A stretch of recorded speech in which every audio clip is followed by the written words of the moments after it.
सूक्ति लिखना शुरू करेंगे।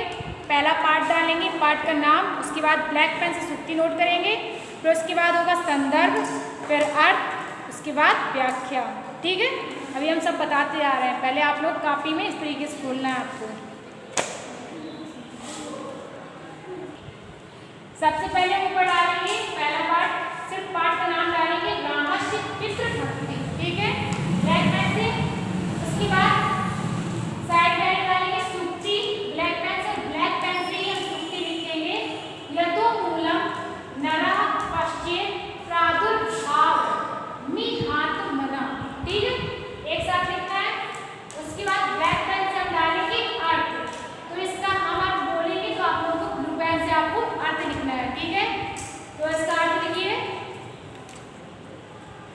लिखिए, मनुष्य संसार में जिसके कारण, मनुष्य संसार में जिसके कारण अपना जन्म देखता है, अपना जन्म देखता है,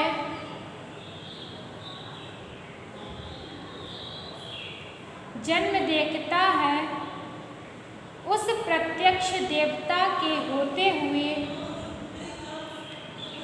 उस प्रत्यक्ष देवता के होते हुए उसके अनुकूल व्यवहार क्यों ना करें, उसके अनुकूल व्यवहार क्यों ना करें, क्यों ना करें। ठीक है, ये तो हो गया इसका अर्थ।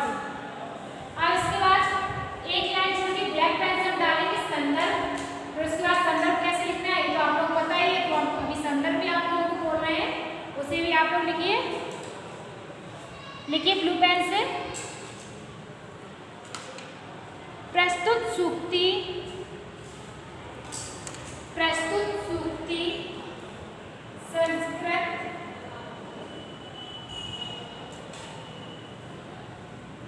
पद्यपीयूषम। इसे ब्लैक पेन से लिखेंगे पाठ का, किताब का नाम, संस्कृत पद्यपीयूषम में रामस्य पितृभक्ति, रामस्य पितृभक्ति नामक पाठ से अवतरित है, नामक पाठ से अवतरित है। इसमें पिता के महत्व पर प्रकाश डाला गया है, इसमें पिता के महत्व पर प्रकाश डाला गया है। इसके बाद डालेंगे ब्लू ब्लैक पेन से व्याख्या, और इसमें ब्लू पेन से फिर लिखना शुरू करेंगे। वास्तव में भगवान राम की,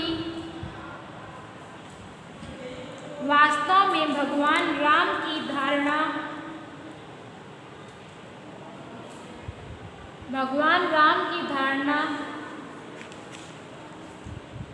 स्वयं में पूर्ण तथ्य है, स्वयं में पूर्ण तथ्य,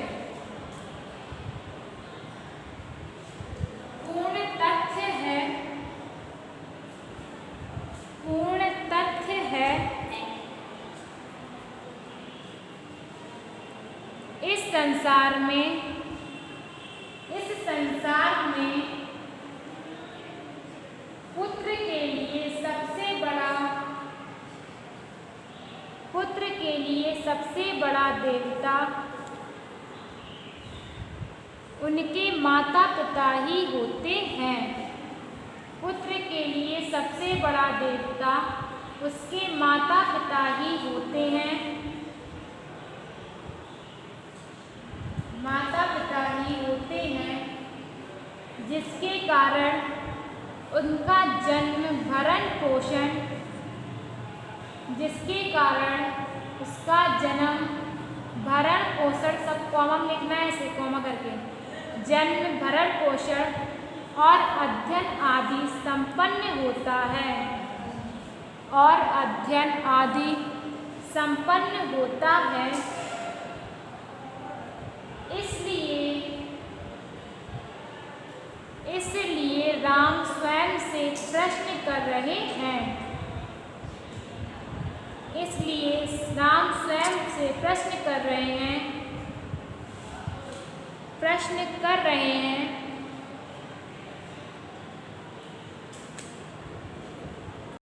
आगे लिखिए। तो क्यों ना पुत्र, तो क्यों ना पुत्र ऐसा उत्तम आचरण करे, ऐसा उत्तम आचरण करे जिसमें पिता की आज्ञा और प्रसन्नता, पिता की आज्ञा और प्रसन्नता निहित हो, निहित हो। इसीलिए राम अपने पिता की आज्ञा वन जाओ को अंतःकरण से स्वीकार कर रहे हैं। इसलिए राम अपने पिता की आज्ञा वन जाओ को अंतःकरण से स्वीकार कर रहे हैं, कर रहे हैं। श्रवण कुमार अपने माता पिता को, श्रवण कुमार अपने माता पिता को परम तीर्थ मानते हुए सेवा में तल्लीन रहते हैं, सेवा में तल्लीन रहते हैं।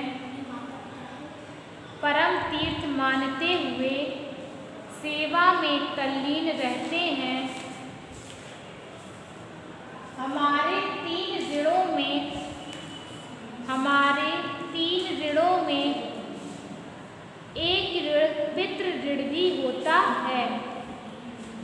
हमारे तीन ऋणों में एक ऋण पितृ ऋण भी होता है, जिससे कभी भी उऋण नहीं हुआ जा सकता, जिससे कभी भी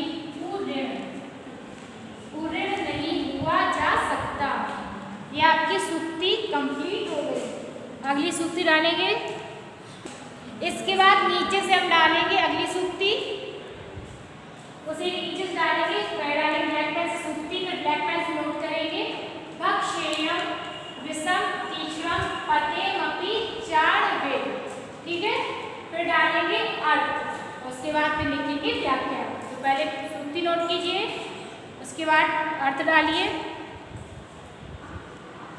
लिखिए व्याख्या, अर्थ। ऐसे गुरु पिता राजा और हितैषी, ऐसे गुरु पिता राजा और हितैषी से आज्ञा पाया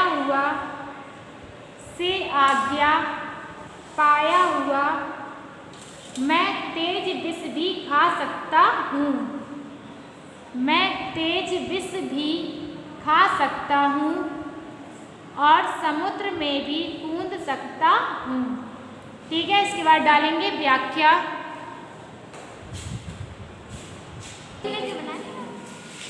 लिखिए आगे इसमें व्याख्या में, वाल्मीकि के राम एक ऐसे पिता के पुत्र हैं। वाल्मीकि के राम एक ऐसे पिता के पुत्र हैं जो पिता की आज्ञा को सर्वोच्च और सर्वोपरि मानते हैं, जो पिता की आज्ञा को सर्वोच्च और सर्वोपरि मानते हैं। वे पिता की आज्ञा को मानने में किसी प्रकार का भय और संकोच अनुभव नहीं करते हैं।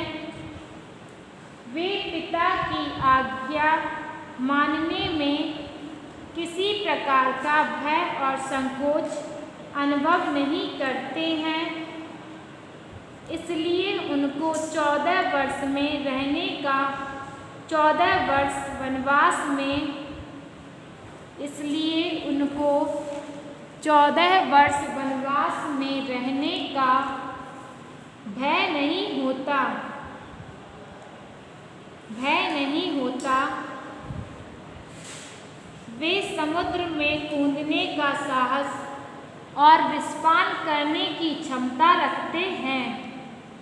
वे समुद्र में कूदने का साहस और विस्फान करने की क्षमता रखते हैं, किंतु पिता की आज्ञा की अवहेलना नहीं कर सकते हैं, किंतु पिता की आज्ञा की अवहेलना नहीं कर सकते हैं। अतः हमें पिता की आज्ञा का सदैव पालन करना चाहिए। ये सूक्ति आपकी होगी कंप्लीट। इसके बाद हम डालेंगे अगली सूक्ति। अगली सूक्ति डालिए रामो द्विनार भी भासते, उसी के नीचे डालना है, उसी पाठ की है सूक्ति है रामो द्विनार भी भासते। फिर डालिए इसका अर्थ और उसमें लिखिए ब्लू पेन से राम कभी दो बातें नहीं करते हैं, राम कभी दो बातें नहीं करते हैं। इसके बाद डालिए व्याख्या, लिखिए इसमें इस संसार में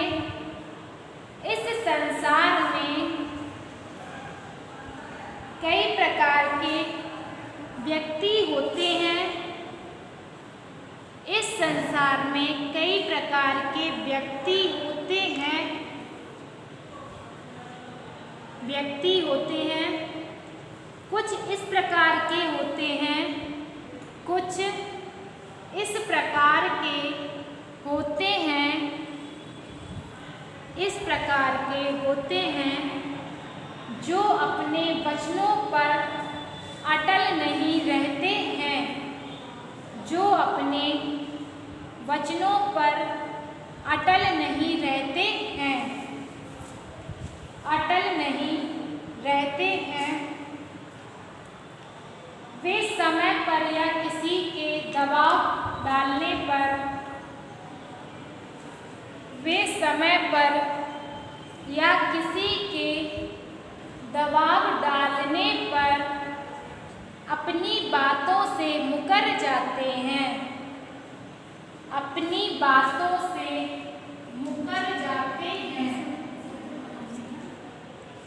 अपनी बातों से मुकर जाते हैं। ऐसे व्यक्ति नीच स्वभाव के होते हैं, ऐसे व्यक्ति नीच स्वभाव के होते हैं, स्वभाव के होते हैं। महापुरुष उन व्यक्तियों को कहा जाता है जो एक बार कह देने पर उससे कभी विचलित नहीं होते हैं, जो एक बार कह देने पर उससे कभी विचलित नहीं होते हैं। इसी प्रकार राम ने जो एक बार कह दिया उससे कभी पीछे नहीं हटते हैं। इस प्रकार राम ने जो एक बार कह दिया उससे कभी पीछे नहीं हटते हैं। यह आपकी सूक्ति कंप्लीट होगी। इसके बाद डालेंगे अगली सूक्ति। अगली सूक्ति डालिए ना हतो धर्म चरणम किंचित दस्ति महत्तरम, ना हतो धर्म चरणम किंचित दस्ति महत्तरम। इसके बाद डालेंगे अर्थ। अर्थ लिखिए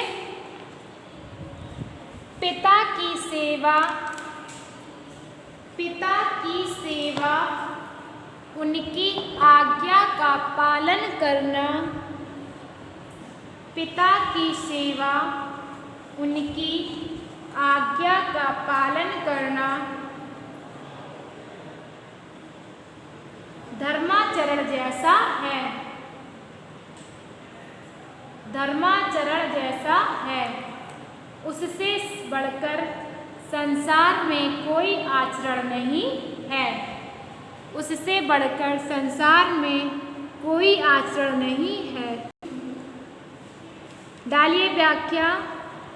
इसमें लिखेंगे पुत्र के लिए पिता से बढ़कर, पुत्र के लिए पिता से बढ़कर इस संसार में कोई नहीं है। पुत्र के लिए पिता से बढ़कर इस संसार में कोई नहीं है। इस संसार में कोई नहीं है। पिता की सेवा करना ही पुत्र के लिए परम धाम है। पिता की सेवा करना ही पुत्र के लिए परम धाम है। श्रवण कुमार ने अपने माता पिता की सेवा करने का एक अतुलनीय आदर्श प्रस्तुत किया है। श्रवण कुमार ने अपने पिता की सेवा करने का एक अतुलनीय आदर्श प्रस्तुत किया है, जिसका यश आज भी सभी दिशाओं में फैला हुआ है। जिसका यश आज भी सभी दिशाओं में फैला हुआ है। इसी धर्म को राम भी स्वीकार करते हैं। इसी धर्म को राम भी स्वीकार करते हैं।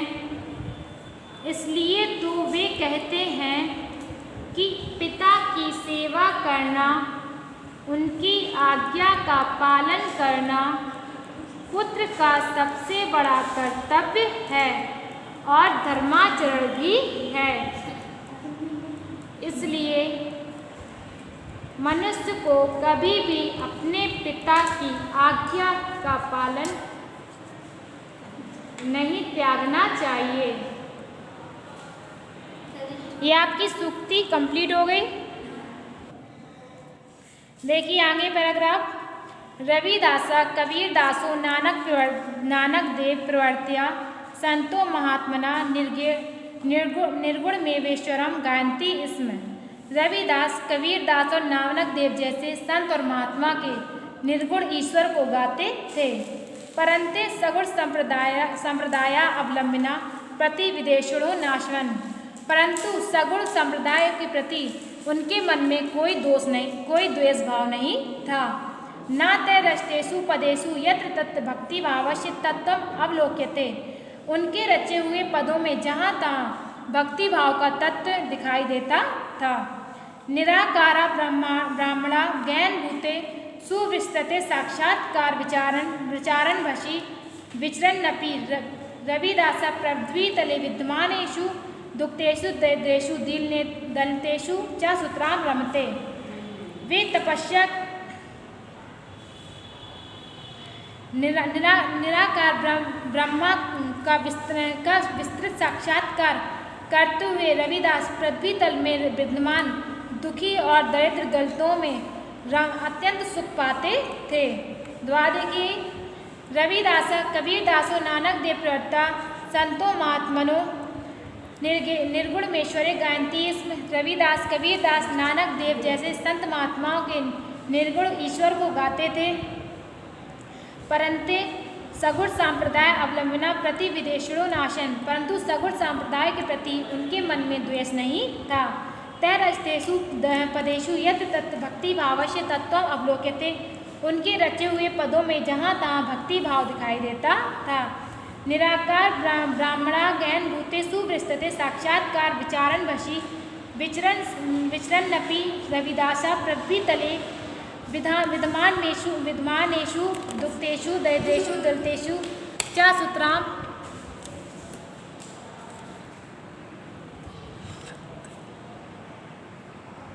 निराकार ब्राह्मणा ज्ञान भूते सुविस्तृते साक्षात्कार विचारण वशी विचरन्नपि रविदासा पृथ्वी तले विद्यमानेषु दुक्तेषु दरिद्रेषु दलतेषु च सुतरां रमते स्म। निराकार ब्रह्मा के गहन और अत्यंत विस्तृत साक्षात्कार के विचार से भी रविदास पृथ्वी तल पर विद्यमान दुखी दरिद्रों और दलितों में अत्यंत रमते थे या अत्यंत सुख पाते थे। सा दलितेषु दीनेषु दरिद्रेश्वरं पश्यता, वे दलितों, दीनों और दरिद्रों में ईश्वर को देखते थे। तेषां सेवां तान् प्राप्ति सहानुभूति प्रेम दर्शन चे ईश्वरा अर्चना मिति तस्य विचारम। उनकी सहानुभूति, उनका प्रेम दर्शन ईश्वर की प्रार्थना है, उनकी सेवा ईश्वर की प्रार्थना है, तस्य विचार, ऐसा उनका विचार था। सामाजिक वैशिष्ट्यम न वास्तविकम प्रत्युक्तम परमात्मा सर्वे समाना एव रचिता। सामाजिक विषमता वास्तविक नहीं है, प्रत्युक्तम, क्योंकि परमात्मा सर्वे समाना एव रचिता, क्योंकि परमात्मा ने सभी को समान बनाया है। सर्वे एव तत्वेश्वरस्य संततो एस परश्व बांधवा, और सभी उनकी संतान और आपस में भाई भाई हैं। मनुष्येषु तर्हि मिथ्या कथम वैरभावा, तो मनुष्यों में ये झूठा वैरभाव क्यों। इत्यम इच्छा प्रतिकूलम, इस इच्छा के प्रतिकूल, इत्तम इच्छा प्रतिकूलम यानी परमात्मा की इच्छा के प्रतिकूल इतम रविदासे मनुष्य जातो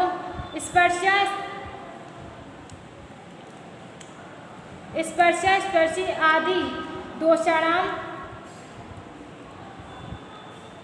द्वादिकीलन इतम समवत्स बांधु उपचे इतम समवतस्य बंधुताया अष्टोपदेशम जनोभ्यो ददत्। इसलिए उन्होंने सभी को भाईचारे का संदेश इसीलिए उन्होंने सभी लोगों को भाईचारे का संदेश दिया। जाति वर्ण सांप्रदाय आदि भेदा अपि मनुष्य रचता परमात्मा इच्छा प्रतिकूलम। जाति वर्ण सांप्रदाय आदि मनुष्यों ने रचे हैं, परमात्मा के प्रतिकूल। इतम रविदासे मनुष्य यादो स्पर्श आदि दोषाणाम मुवच्चाम भेदाना जाति अतीत तीव्र स्वरेण विरोधम कृता। इसलिए रविदास ने मनुष्य जाति में फैले हुए छुआछूत ऊंच नीच के भावों का अत्यंत तीव्र स्वर में विरोध किया। हरिभक्ति सा हरि भवती, हरिभक्ति जो हरि का भजन करते हैं, सा हरि भवती वे हरि के होते हैं। हरि भजने न कश्चित कुप्रच्छति जाति वर्ण भक्ति सामाजिक उन्नति या युगपथदेव संसाधन। हरि भजने न कश्चित पृच्छति जाति वर्णम वेति। हरि का भजन कभी भी जाति वर्ण और भेद को नहीं पूछती है। सत्यम प्रतिपादने देशस्य अखंडताया राष्ट्र ऐक्य च रक्षणे प्रत्यायत। देश सत्य का प्रतिपादन करते हुए देश की अखंडता और राष्ट्र की एकता की रक्षा के लिए भी हमेशा प्रयत्नशील रहे। महात्मा रविदासो आध्यात्म भक्ति सामाजिक उन्नति च युगपथदेव संसाधनम। महात्मा रविदास ने आध्यात्मिक भक्ति और सामाजिक उन्नति तथा आदि को भी संशोधन आदि का भी संशोधन किया। सप्तवनवर्ती पंचदशतमे व्याक्रमे राजस्थान प्रांते चित्तौड़गढ़ नामी स्थाने षड्विंशति श्रुत्योर सप्तमे वैशी परमात्माति विलीना यशा संयुणे अद्यापि जीवित राम। सन 1597 ईस्वी में राजस्थान प्रांत के चित्तौड़गढ़ नामक स्थान में 126 वर्ष की आयु में उनका यश रूपी उनका शरीर परमात्मा में विलीन हो गया। यश शरीर रूपे अद्यापि जीवितम, और अपने यश रूपी शरीर से वे आज भी विद्यमान है। ठीक है, ये आपका हो गया पाठ कंप्लीट।